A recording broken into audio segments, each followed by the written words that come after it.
Jason's neighbour's house was much nicer than his own. At home, all he ever heard was shouting, crying or silence. All he ever felt was the pain of his father's fists colliding with some part of his body. One day, while outside in the adjoining back gardens, he'd befriended the neighbour's daughter. She was the prettiest girl he'd ever seen. He liked being around her because she was always smiling, a smile full of happiness and perfect white teeth. He wanted to capture that emotion, steal a little piece of it for himself. Sometimes on the days when his father was away at work, he felt something like happiness. It would just be him, Mum, and his brother Jack. He loved them both so much that he felt he would do anything for them. They would laugh and play in the garden, and for a time forget that in just a few hours the violence his dad always brought would return. The neighbour girl would give him and his little brother food. She must have sensed their hunger, somehow known his father tightly rationed everything, and his mother was powerless to stop him. He was big and strong, and his mother was small and weak. That was the way his dad liked it. His favourite thing about his neighbour's house, though, was the television. They weren't allowed to watch TV in his house. It was against his dad's rules. He would only ever hear it on at night time, when he and his brother had been sent to bed and his father was home from work.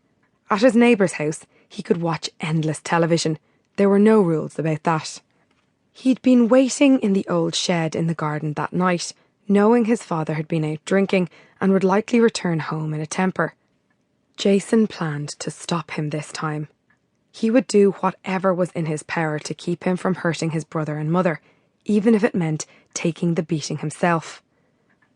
To pass the time in the shed and to keep his mind from the pain he would soon endure, he brought some marbles and a deck of playing cards, practicing various tricks he'd made up. He always enjoyed doing tricks for people, seeing the look of wonder on their faces as he dazzled them with his skills. At school, he and his best friend Jesse would make a killing. Jesse would take the bets and Jay would wager with his classmates that he could figure out which card they had without ever seeing it. It was one of the simplest tricks, but he was always challenging himself to think bigger, to master tricks that would impress people and gain their respect. It was past midnight when he heard his dad come in. The front door slammed shut and his father's feet pounded on the steps as he went up the stairs. He knew that his absence would distract his dad. He would go looking for Jason, and that would keep him away from Jack and his mother. As he peered out the window, he saw the light come on in his parents' bedroom. There was some quiet talking, and then the light went off again. Silence. Jason let out a long breath. Perhaps this would be one of the rare times when his dad wasn't in need of a punching bag. He decided to wait for 20 minutes before going back inside. His dad would be asleep by then and wouldn't hear him sneaking in. As he waited, he heard muffled voices coming from somewhere nearby. Peeking out the window again, he watched as 3 men dressed in dark clothes approached the back door. They were encased in shadow, so Jason couldn't see their faces. Frozen in place, he saw one of them bash in the glass part of the door. Then he reached in and opened it from the other side. Jason's heart pounded. These were bad men, perhaps even worse than his own dad. He could feel it. They were breaking into his house, and he had to stop them. Racing for the door, he entered the kitchen to find 2 of the hooded men staring at him, while the other walked around the room, pouring petrol over everything. "Fuck, it's McCabe's kid," the tallest of the 3 swore. "Take care of him," said the one with the petrol, gruffly, before moving into the next room.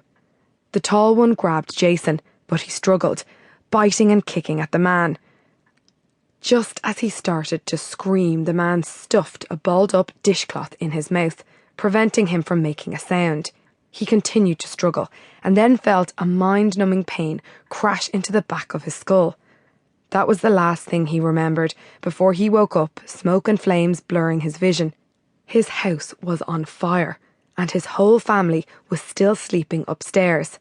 He stumbled to his feet, preparing to go and wake them up, but then he heard someone shouting at him not to move. A fireman grabbed him and threw him over his shoulder. He struggled, but the man holding him was too strong.